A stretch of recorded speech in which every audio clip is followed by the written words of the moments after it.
بے چینی، نفسا نفسی، بھاگ دوڑ اور شدید بے صبری آج ہمارے معاشرے میں رچ بس گئی ہے۔ اس حوالے سے اگر ہم 80 کی دہائی، 90 کی دہائی، حتیٰ کہ 2000 کے بھی شروع کے چند سال دیکھیں تو صورتحال اتنی خراب نہیں تھی جتنی کہ آج ہے۔ بدقسمتی سے میڈیا کا اس میں یہ کردار ہے کہ آج سے قریباً 12 سال پہلے بے شمار ٹی وی چینلز کی بھرمار ہوئی اور پھر ریٹنگ کی دوڑ نے معاملے کو اور بگاڑ دیا۔ پھر آج سے قریباً 7-8 برس قبل سوشل میڈیا کا حملہ ہوا، جس نے بے چینی اور بے صبری کو اور کئی گنا بڑھا دیا۔ یہاں یہ بیان کرنا ضروری ہے کہ میڈیا اور سوشل میڈیا کو قصوروار ٹھہرانا صحیح نہیں، کیونکہ اس کو کیسے استعمال کرنا ہے اور کتنا استعمال کرنا ہے، اس کا انحصار تو خود ہم پر ہے۔ دوسری طرف معاش بھی ہمارا ایک بڑا اور بنیادی مسئلہ ہے۔ ہم میں سے بیشتر لوگ صبح سے شام تک بھاگ دوڑ کرتے ہیں اپنی روزمرہ کی ضروریات کو پوری کرنے کے لیے، اور اس کے علاوہ کوئی چارہ بھی نہیں، اور ظاہر ہے یہ بھی بے چینی اور بے صبری کا باعث بنتا ہے۔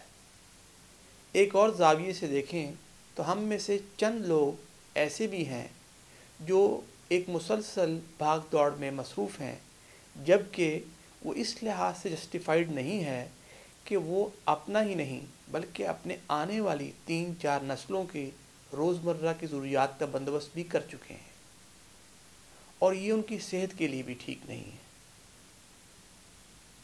بے صبری کا اندازہ آپ اس بات سے لگائیے کہ ہم ہر چیز کو جلد سے جلد کرنا چاہتے ہیں، خواہ کھانا کھانے کی بات ہو، پانی پینے کی بات ہو، حتیٰ کہ بولنا یعنی گفتگو کرنے کی ہی بات ہو۔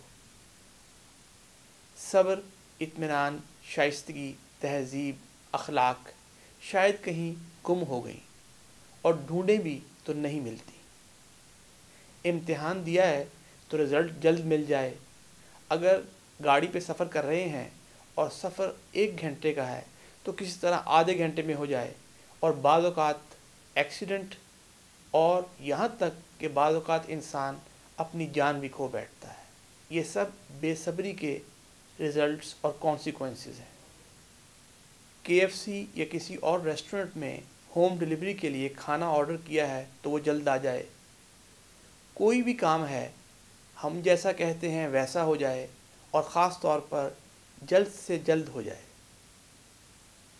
پھر صرف ہمارے نوجوان بہن بھائی دوست ہی نہیں بلکہ بعض اوقات ادھیڑ عمر کے میچور لوگ بھی بے صبرا پن کرتے دکھائی دیتے ہیں، جبکہ ان کا کام تو نوجوانوں کی رہنمائی کرنا تھا، ان کے لیے رول ماڈل بننا تھا، نمونہ بن کر دکھانا تھا۔ بے صبری کا یہ عالم ہے کہ کسی نے بات شروع کی اور ہم میں اتنا صبر نہیں کہ ہم اس کی پوری بات ہی سن لیں اور پھر کامنٹ کریں، ہم نے بیچ میں ہی ٹوک کر کامنٹ کر دیا۔ جب ہمارے اندر صبر کا مادہ کم ہو جاتا ہے اور ہم جلدی میں کوئی کام کرتے ہیں تو عموماً نقصان ہی اٹھاتے ہیں۔ آپ نے سنا ہوگا جلدی کے کام شیطان کے ہوتے ہیں۔ صبر ایک بہت بڑی نعمت ہے، اس کو اپنے روزمرہ کے معاملات میں شامل کرنے کا فائدہ کسی اور کو نہیں، ہمیں ہی ہوگا۔